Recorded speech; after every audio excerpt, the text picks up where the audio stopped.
안녕하세요. 이런 곳에 사연을 보내게 될 줄은 정말 생각도 못했습니다. 말 주변이 없어서 어떤 것부터 적어야 할지 고민이네요. 우선 저는 올해 막 34살이 된 남자입니다.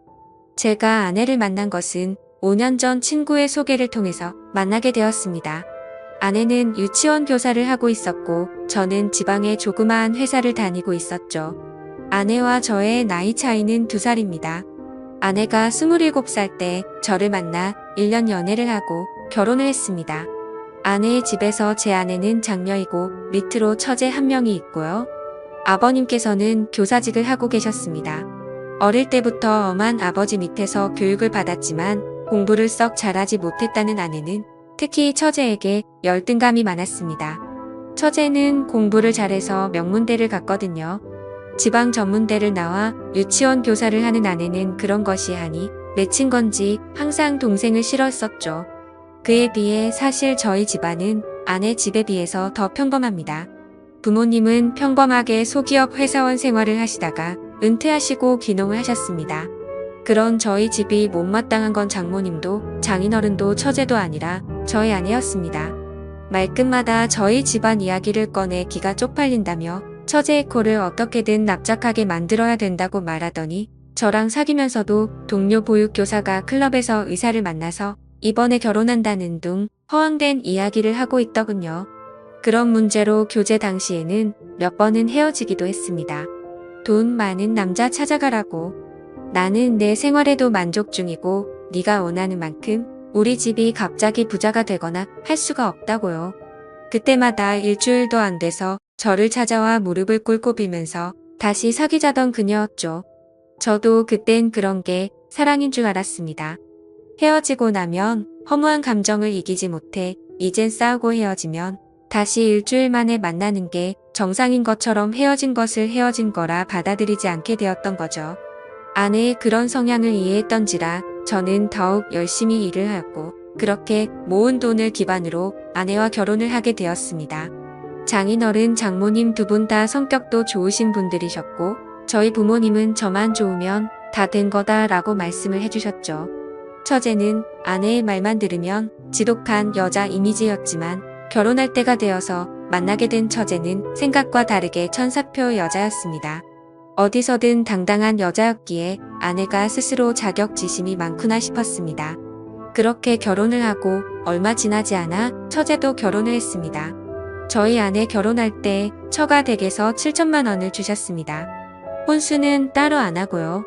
그 돈이랑 제가 모은 돈 그리고 저희 집에서 준 돈 이렇게 모아서 3억짜리 아파트 전세 구했었고요.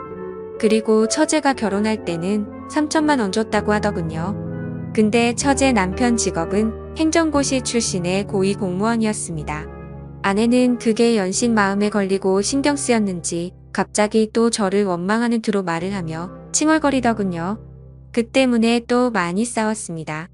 이처럼 장인어른과 장모님도 더 잘난 처제보다 모자란 아내에게 더 많은 관심을 가지고 차별 대우도 하시고 했는데 아내는 항상 처제에 대한 미움과 부모님이 조금이라도 자기에게 소홀하다 싶으면 그걸로 아주 난리를 치더군요. 그러다 어느 날 아내가 임신을 했습니다. 임신하면 민감해지긴 하지만 아내는 임신하고 나서 초조함과 짜증이 날이 갈수록 점점 늘더군요. 나중에서야 왜 그랬는지 알게 되었지만 그때는 그저 내 아이를 임신한 아내를 보며 책임감을 느끼면서 어떻게든 아내의 기분을 맞춰주려고 했고 아내가 원하는 음식이나 모든 걸 다 해주기 위해서 최선을 다했습니다. 저희 집에서도 아내의 임신 소식에 기뻐하시며 반찬들이나 며느리가 좋아하는 음식 해먹으라고 용돈도 많이 주시고 했어요. 그렇게 저는 노예같이 아내를 모시면서 아내의 임신 기간을 함께했고 기다림 끝에 저희는 소중한 아들을 얻게 되었습니다. 그렇게 출산하고 4달이 지나고 나서 아내는 심심하면 친정집에 내려가더군요. 갓난 아이를 보기가 힘이 든다면서요. 이제는 돈벌이도 제가 외벌이로 바뀌었던지라 경제적 부담도 많이 느꼈지만 저도 최대한 일을 마치면 일찍 집에 들어가 아내를 위해서 아기도 돌봐주고 했거든요. 그래도 아내는 몸이 힘들다며 한 번씩 내려가던 게 이젠 거의 매 주말마다 내려갔습니다. 한 번, 두 번이야 저도 따라가고 했지만 어느새부터인가 아내가 내려가서 자신은 고향 친구들도 보고 싶고 해서 제가 따라오면 부담이 된다고 말하면서 혼자서 다녀온다고 말을 하더라고요. 그때부터 전 아내의 태도에서 뭔가 이상함을 느꼈습니다. 그러던 중 주말이 되자 한사코 저보고 따라오지 말라며 혼자서 첫가를 내려가더군요. 그래서 집에 잘 도착한 건지 걱정이 되어서 아내에게 전화를 걸었더니 받지 않았고 장모님께 전화를 하니까 아이만 맡겨두고 친구랑 놀러 간다며 말하고 바로 나갔다고 하더군요.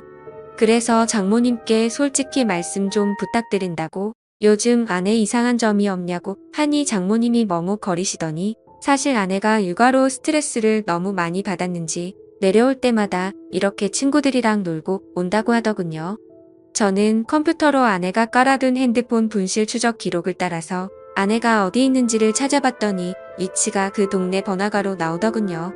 그래서 짜증이 확 나서 아내에게 계속해서 전화를 하였고 받을 때까지 연속적으로 전화를 했습니다. 끝내 전화를 받자마자 아내는 짜증을 내더라고요. 친정집에 와서 좀 쉬지도 못하냐고 버럭 소리를 지르면서 화를 내더니 전화를 끊더군요. 그때 당시에도 아내의 핸드폰은 여전히 번화가였고 클럽의 위치를 가리키고 있었습니다.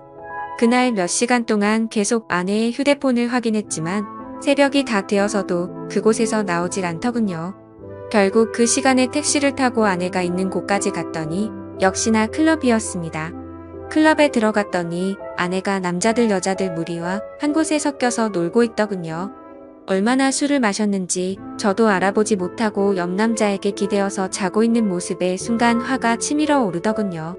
제가 성질을 내자 남자들이 누구냐며 저에게 시비를 걸길래 여자 남편이라니까 이 여자 유부녀였냐고 하면서 화를 내고는 가버리고 아내 친구들도 짜증난다며 그 남자들이랑 같이 나가버리더군요. 시간이 조금 지나자 아내는 술이 좀 깼는지 그때서야 저를 알아보며 여긴 왜 왔냐며 오히려 화를 내더군요. 여기가 너가 말하는 집이냐고 장난치냐고 하니까 친구들끼리 놀다 보면 올 수도 있지 이걸 뭐 스토커처럼 이렇게 찾아와서 분위기만 다 조진다는 말에 화가 나서 어깨를 끌어당겨서 일으켜 세웠습니다. 그랬더니 경찰을 불러서 제가 폭행했다고 하더군요. 결국 장모님이랑 장인어른 다 오시고 아내 타일러서 그건 별일 없이 넘어갔는데 아내는 끝까지 지가 잘했다는 듯이 집에 와서도 장인 장모 앞에서 고개를 빳빳하게 들고 한번 논 거 가지고 이렇게 폭력적인 인간이랑 못 지낸다고 이혼할 거라고 큰 소리 치더군요. 그래서 저도 그 자리에서 화가 나서 넌 나랑 실례라는 걸 깨버린 거라고 나한테 거짓말하고 클럽이나 다니는 년을 내가 뭘 믿고 아내로 믿냐고 했습니다. 술은 떡이 되어서 다른 남자랑 모텔 갔을지 내가 어떻게 아냐니까. 네가 봤니? 네가 봤어? 하면서 손가락으로 삿대질을 하더군요. 장인은 저한테 너무 흥분한 것 같고 미안하다고. 일단 집에 가 있으면 딸을 잘 타일러 보겠다고 하더군요. 저는 너무 화가 났지만 밤이 늦어서 꼭 참고 집에 돌아왔습니다. 그 후 이 상황이 너무 답답해서 동창들에게 이야기를 했더니 제일 친한 친구가 저한테 정말 생각하기 싫은 일이지만 친자가 맞는지 확인을 해보라고 하더군요. 저는 그 말에 며칠을 고민했습니다.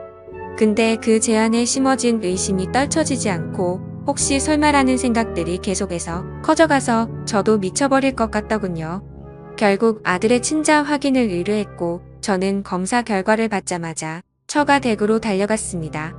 그리고 도저히 참지 못하고 장모님 앞에서 아내에게 욕을 갈겨버렸습니다. 아내가 경찰 부르라며 난리치길래 바로 얼굴에다가 검사 결과가 담긴 종이봉투를 던지며 말했습니다. 이 더러운 인간아, 지금 우는 아들이 내 아들도 아니고 넌 바람 펴서 남의 아들 임신하고 나한테 그 유세를 그렇게 했던 거였냐고 했더니 안색이 갑자기 확 변하더군요. 그러더니 이내 네 아들 맞다고 계속 우기더군요. 검사 결과는 보고 말하라고 했더니 그때서야 아무 말도 못하더군요. 임신 초기에 임신 소식 듣고도 기뻐하기보다 우울해하고 초조했던 게 바로 이것 때문이었던 겁니다. 차후에 들어보니 친구들이랑 클럽 가서 처음 만난 남자랑 실수를 했는데 그 뒤에 임신이 되었고 제 아이인지 그놈 아이인지 헷갈렸다고 하더군요. 근데 한번 바람 폈던 인간이 어디 가겠습니까? 몸 좀 추스려지니 다시 주말마다 내려가서 애 맡기고 클럽 가서 남자들이랑 놀아제낀 거죠. 혼인 취소 소송도 알아봤지만 이 더러운 인간이 결혼하고 나서 있었던 일이라 그런 사유도 안 된다고 하더군요. 그리고 결국 장인어른이랑 장모님 찾아와서 저한테 용서를 구하시며 원하는 대로 하겠다고 하시더군요. 아내녀는 끝내 저 무섭다며 안 찾아오더군요. 하지만 도저히 이 결혼 생활을 이어갈 수 없다고 장인어른과 장모님께 설명을 하였고 결국 합의 이혼을 하였습니다. 애도 돌려줬고 결혼 기간도 짧아서 남을 것도 없었고 아내의 위자료 대신해서 장인어른이 다 줬고요. 아들이었던 남의 아들 그래도 정은 줬었는데 참 서럽더군요. 웃긴 건 아내년도 그 남자 연락처도 몰라서 누구 아이인지도 모른다는데 그 말 들고 정말 한 번 더 기가 막히더군요. 결국 몇 년 지나서 소식 들었더니 애는 장인 장모 아이로 들여놓아서 두 분이서 키우고 있고 그 여자는 이 남자 저 남자 만나면서 산다고 하더군요. 참 대단한 여자입니다. 지금까지 제 사연 들어주셔서 감사합니다.